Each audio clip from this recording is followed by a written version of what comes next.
Goan वार्ता लाईव्हचं YouTube channel subscribe करा आणि बेल आयकॉन दाबून लेटेस्ट व्हिडिओचं नोटिफिकेशन मिळवा. कोरोनाच्या तिसऱ्या लाटेचा धोका लहान मुलांना सर्वाधिक असल्याचं भाकीत वर्तवलं जात आहे. हे भाकीत खरं ठरण्याची किती शक्यता आहे? तसंच या तिसऱ्या लाटेच्या अंदाजानं अनेक प्रश्न सुद्धा उपस्थित केलेत. या सगळ्यांवरती बालरोग तज्ज्ञ डॉक्टर स्वप्नील केशव उसगावकर यांनी सविस्तर माहिती दिली आहे. नेमकं ते काय म्हणाले आहेत आपण पाहूयात. कोरोना व्हायरस आणि तिसरी लहर आणि त्याच्यावर मुलांचा होणारा परिणाम हा सध्याचा सर्वात चर्चेचा विषय ठरलाय. नमस्कार, मी डॉक्टर स्वप्नील केशव उसगावकर, बालरोग तज्ज्ञ, गोवा. मी याच विषयाबद्दल थोडं तुम्हाला माहिती देणार आहे. कोरोनाची दुसरी लाट ओसरता ओसरता तिसऱ्या लाटेबद्दल चर्चा सुरू झाली आहे. सगळेच लोक एक एक आपलं मत देत आहात की कोरोनाची तिसरी लाट जास्ती भयंकर येणार आहे, मुलावर जास्ती परिणाम होणार आहे. प्रत्येक तज्ञाचं वेगळं वेगळं मत आहे.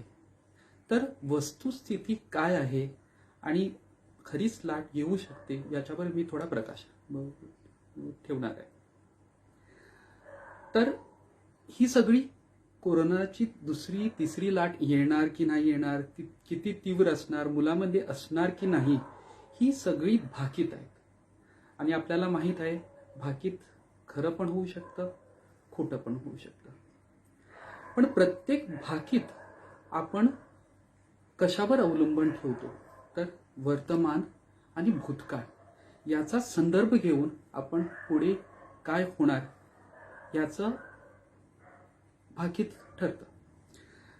तर त्याच्यामुळे आपल्याला पहिली दोन लाट, फर्स्ट 2 वेव्स ऑफ कोरोना जी आपली झाली आहेत त्याच्याबद्दल थोडा आपण माहिती घेऊ. पहिल्या कोरोनाच्या लहरीत जास्ती करून 60+, 60हून जास्त वयोवृद्ध लोकांना याची लागवण झाली. मुलामध्ये पण झालीच, पण कमी प्रमाणात झाली. साधारणतः 6 ते 8% झाली. दुसऱ्या लहर, सेकंड वेव्ह जी आता सध्या चालू आहे, त्याच्यामध्ये जास्ती करून 30 to 40 किंवा 40 to 50 या वयोगटातील लोकांना त्याची लागवण झाली. पण मुलामध्ये याचं प्रमाण थोडं वाढलं, ही वस्तुस्थिती आहे. साधारणतः 20% वाढली. पूर्वी जे मुलांना 6 ते 8% असायची, थोडी 16-20% आत्ता लागवण झाली आहे. हे आपण तर दुसरा विषय असा आहे की मुलामध्ये यावेळी किंवा गेल्या वेळी लाटेत जास्ती सिरियस आजार झाला की नाही झाला? सुदैवाने नाही झाला. साधारणतः फक्त 3 ते 5% मुलांना जास्ती सिव्हिअर इन्फेक्शन झालं आणि याचं प्रमाण दोन्ही लाटेमध्ये सिमिलर एकच होतं. म्हणजे पहिल्या वेव्हमध्ये पण कॉम्प्लिकेशन्स मुलामध्ये होण्याचे कमी प्रमाण होतं, दुसऱ्या वेव्हमध्ये पण प्रमाण होतं. पण कारण पहिल्या वेव्हमध्ये कमी लागवण झाली होती, कमी मुलांना लागवण झाली होती आणि दुसऱ्या लाटेमध्ये जास्ती मुलांना लागवण झाली होती, म्हणून तो ॲब्सोल्यूट नंबर जो होता तो आपल्याला थोडा जास्ती वाटला. तर सिव्हिअर म्हणजे काय होऊ शकतं मुलामध्ये? तर 2 प्रकारचे सिंड्रोम्स आपण म्हणतात, 2 प्रकारचे सिम्पटम्स येऊ शकतात. एक म्हणजे जसा मोठ्यांना कोविडचा निमोनिया होतो तसा मुलामध्ये होण्याचा चान्स असतो. आणि दुसरं ज्याला तुम्ही ऐकलं असेल, सध्या खूप चर्चेत आहे, MIS-C किंवा MIS-C म्हणतात त्याला, multi inflammatory systemic disorder of children due to COVID infection. हे 2 प्रकार असतात. याचं पण प्रमाण खूप कमी आहे. तर हा झाला आपला भूतकाळ आणि वर्तमान काळाची स्थिती. तर आता तिसरी लाट येऊ शकते की नाही येऊ शकत, आली तर कशी काय येणार, ही सगळं भाकीत झालं. तर आपण 2 प्रकारे याला बघू शकतात. तर एक म्हणजे जसा व्हायरस यावेळेस आहे तसाच तो थर्ड वेव्हमध्ये पण तसाच असणार. म्हणजे जसं त्याने इन्फेक्ट केलं आहे, जसं लोकांना सिव्हिरिटी झाली तसाच तो राहणार नेक्स्ट वेव्हमध्ये, किंवा त्याहून काही वेगळं होऊ शकतं. तर समजा असाच राहिला तर साधारणतः, कारण मुलं या वेव्हमध्ये तेवढी अफेक्टेड नव्हती आणि ॲडल्ट्स त्यांना इन्फेक्शन होऊन गेलं असेल, कदाचित मुलांना जास्ती प्रमाणात होण्याची शक्यता आहे. किंवा दुसरं आहे, कदाचित ती तिसरी वेव्ह एवढी कमी असणार की मुलांमध्ये पण कमी होऊ शकते. आणि सर्वात भयंकर स्थिती अशी पण येऊ शकते की जो व्हायरस आहे सध्या तो एकदम म्युटेट होऊन काही वेगळंच करू शकतो. म्हणजे तो काय करणार हे कोणी सांगू शकत नाही. कारण तुम्हाला माहित असेल की पहिल्या वेव्हमध्ये फक्त 60+ लोकांना सिव्हिअर डिझीज व्हायचं. रिलेटिव्हली 60-50च्या खाली वयामधील लोकांना जास्ती आजार नाही व्हायचा. पण सेकंड वेव्हमध्ये तसं झालंच ना. तर तिसऱ्या वेव्हमध्ये काही पण होऊ शकतं आणि ही आपल्या हातात असणारी गोष्ट नाहीये. तर त्याच्याबद्दल जास्ती विचार करायची गरज पण नाही आहे.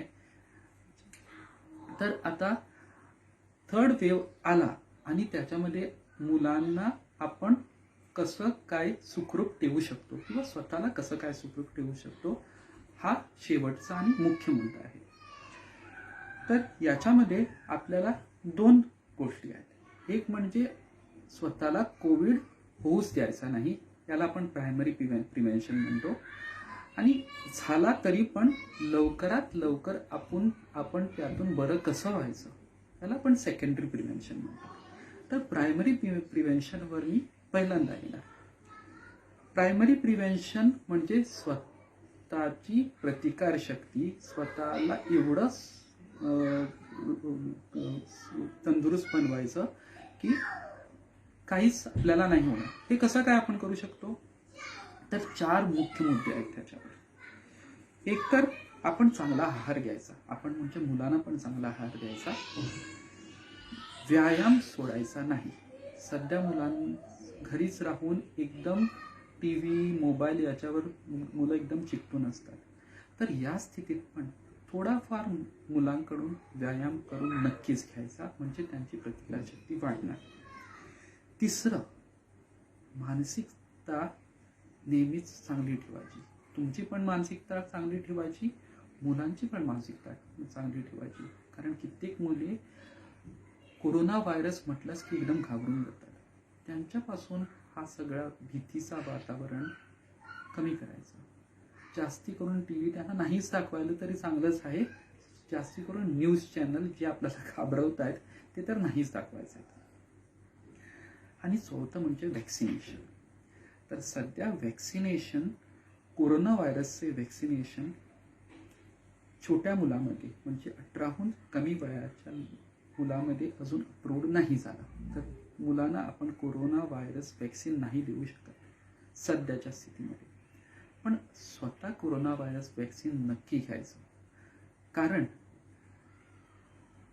मोठ्यापासून छोट्यांना कोरोना व्हायरस होऊ शकतो. तर तुम्ही सुखरूप असाल तर मुलं पण सुखरूप असाल. तुमचा आधार नसेल तर त्यांना कसा आधार मिळणार. म्हणून तुम्ही स्वतः कोरोना व्हायरस व्हॅक्सिन नक्कीच घ्यायचं. याला साईड इफेक्ट्स तुम्हाला आतापर्यंत समजून असेल की काहीच मोठे साईड इफेक्ट्स नाही आहेत. तरी पण सगळ्यांनी कोरोना व्हायरस व्हॅक्सिन घ्यायचं. तर मुलांना काही व्हॅक्सिन आहे का, तर अजून तरी नाही आहे. कदाचित आपल्याला 4-5 महिन्यात कदाचित ते पण येऊ शकतो. पण तोपर्यंत काय करायचं. आता कसं आहे की कोरोना व्हायरस हे साधारणतः फ्लू व्हायरस सारखंच असतं. कॉम्प्लिकेशन्स वेगळे असतात, पण इनिशियल सिम्पटम्स एकच असू शकतात. म्हणजे सर्दी, खोकला, अंगदुखी, ताप, हे सगळं फ्लू व्हायरस आणि कोरोना व्हायरसमध्ये असतात. तर आपण आणि फ्लू वॅक्सिन हे मुलामध्ये देऊ शकतात. 6 महिने ते आपण 18 वर्षाच्या वायू गटात आपण त्यांना देऊ शकतो. तर आपण त्यांना फ्लू वॅक्सिन दिलं तर कोरोना व्हायरसच्या अगेन्स्ट प्रोटेक्शन नाही भेटणार. पण नक्कीच जेव्हा मूल आपल्याकडे येणार तेव्हा हे नक्की फ्लूचा आजार नाही आपल्याला समजणार.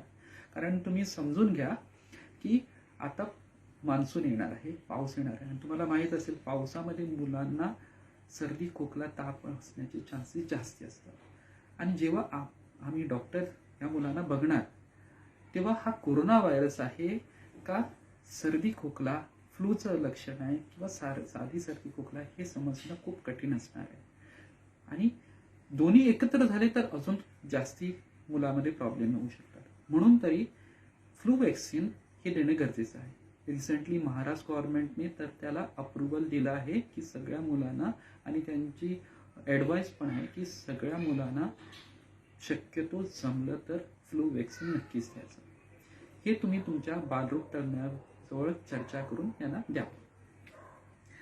आता दुसरा विषय झाला सेकंडरी प्रिव्हेंशन, म्हणजे दुर्दैवाने समजा कोरोना व्हायरस आपल्याला झाला, मुलांना झाला किंवा घरामध्ये झाला, तर आपण काय करायचं.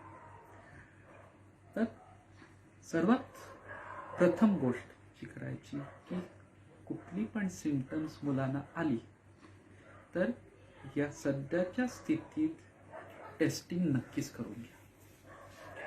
मला असं माहीत आहे की खूप लोक म्हणतात नाही तो आईस्क्रीम खाल्ला, मुलाने आईस्क्रीम खाल्ला म्हणून त्याला सर्दी झाली असेल, पावसात भिजला म्हणून सर्दी झाली असेल, नाही तो जास्ती काल खेळला म्हणून सर्दी झाली असेल.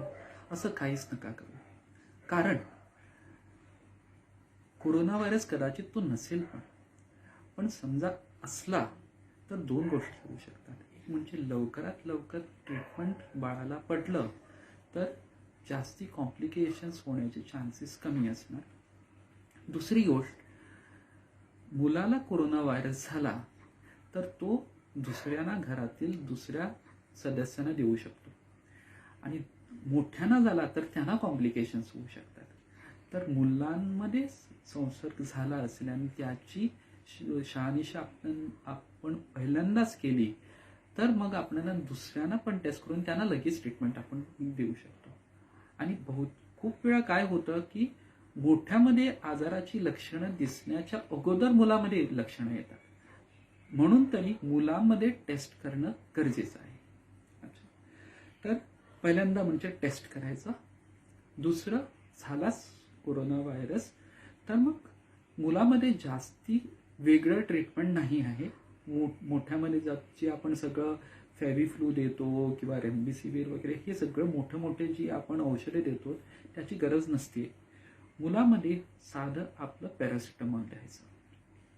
जेव्हा ताप येतो पॅरासिटामॉल द्यायचं, पाणी भरपूर प्यायला द्यायचं, आणि जमलं तर रेस्ट करायचं मुलाने. मला माहीत आहे मुलं रेस्ट करणं अवघड आहे, पण आपण ट्राय करायचं. तर रेस्ट, पॅरासिटामॉल आणि चांगल्यापैकी पाणी, फ्लुइड्स द्यायचं. बहुतेक मुलामध्ये 2 किंवा 3 दिवस ताप असून नंतर ताप उतरतो, त्यांना जास्ती कॉम्प्लिकेशन्स नाही होत. तिसरी गोष्ट की मुलांचं सॅच्युरेशन बघायचं की नाही बघायचं, ऑक्सिजनचं प्रमाण बघायचं की नाही बघायचं. नक्कीच बघायचं, पण जो मोठ्यांचा प्रोब असतो, ऑक्सिजन पल्स ऑक्सिमीटर असतो, तो खूप वेळा मुलांमध्ये ॲक्युरेट रीडिंग नाही देत. तर समजा कमी वाटलं आणि मूल व्यवस्थित असेल तर घाबरून जाऊ नका. आपल्याला डॉक्टरशी संपर्क करा आणि त्यांना विचारा. तिसरी गोष्ट की आयसोलेशन कसं करायचं. खूप लोक माझ्याजवळ येतात आणि म्हणतात की आम्हाला कोरोना व्हायरस झाला आहे, मुलाला कोरोना व्हायरस नाही आहे, तर मग आपण काय करायचं. किंवा मुलाला कोरोना व्हायरस झालाय, आम्हाला कोरोना व्हायरस नाही झाला, तर आपण काय करायचं. आयसोलेशन करताना आई जवळ मुलाला ठेवायचं, आई किंवा बाबाजवळ, कोणाला पण त्यांच्याजवळ ठेवायचं. शक्यतो जो माणूस वयस्क आहे किंवा ज्यांना कोमॉर्बिडिटीज आहे आणि ज्यांना कोरोना अजूनपर्यंत नाही झाला, अशा लोकांबरोबर या मुलांना जे पॉझिटिव्ह झाले त्यांच्याजवळ नाही ठेवायचं. अशा स्थितीमध्ये आपण काय करू शकतो. समजा कोण एक तुमच्या फॅमिलीतला सदस्य निगेटिव्ह आहे तर त्या माणसाला आयसोलेट करायचं, म्हणजे रिव्हर्स आयसोलेशन म्हणतो आपण त्याला. सगळे पॉझिटिव्ह आहेत ते एक रूममध्ये आणि ज्याला नाही झालं तर दुसऱ्या रूममध्ये थांबायचं. ही सगळी कधी कधी आपल्या छोट्या घरामध्ये डिफिकल्ट म्हणजे कठीण असतात, पण हे जस्ट रिकमेंडेशन्स आहेत. तर सॅच्युरेशन चेक करायचं की नाही हे तुम्हाला सांगितलं. आयसोलेट कसं करायचं हे की नाही हे सांगितलं. आणि मूल आजारी होण्याचं लक्षण काय असतं हा तिसरा विषय झाला. समजा एक 3-4 दिवसानंतर ताप नाही उतरत मुलाचा, किंवा मुलांना श्वास घ्यायला त्रास होतो, खायला काही घेत नाही, एकदम मलूल पडला आहे, श्वास घ्यायला त्रास होतोय, किंवा मुलाचं युरिन शू करण्याचं प्रमाण कमी होतंय, असं तुम्हाला काही वाटलं तर लगेच डॉक्टरांजवळ सल्ला घ्या. किंवा मुलामध्ये डोळे लाल झालेत, अंगावर रॅश आला, किंवा मुलांना थकवा जाणवला, असं काय झालं तर डॉक्टरांचा सल्ला घ्या. तर हे डेंजर सायन्स असतात. जसं की मी पहिल्यांदाच सांगितलं, मुलामध्ये कॉम्प्लिकेशन्स होण्याचे प्रमाण खूप कमी असतं. तर शेवटी मी एवढंच सांगणार की आपण आपल्या स्वतःला सुखरूप ठेवायचं. फक्त मुलं त्यांना कोरोना व्हायरस नाही होत किंवा झाला तरी पण घाबरून जायचं नाही. हे समजून घ्या की लवकर टेस्ट केला, लवकर निदान झालं, लवकर ट्रीटमेंट केला तर कोरोना व्हायरसची ट्रीटमेंट ही आहे ही चांगली गोष्ट आहे आणि आपण याच्यातून बाहेर पडू शकतो. तर असे कित्येक फॅमिली आहेत ज्यांच्यामध्ये त्यांचे आई वडील गेल्यामुळे मुलं एकदम निराधार झालेत. तर तुम्हाला मी सांगतो की तुम्ही सुखरूप राहा, मुलांना सुखरूप ठेवा आणि देवाच्या कृपाने आपण बहुतेक हे कोरोना व्हायरस पुढच्या वर्षीपर्यंत किंवा मिड वर्षपर्यंत आपल्याला सोडून द्या. धन्यवाद.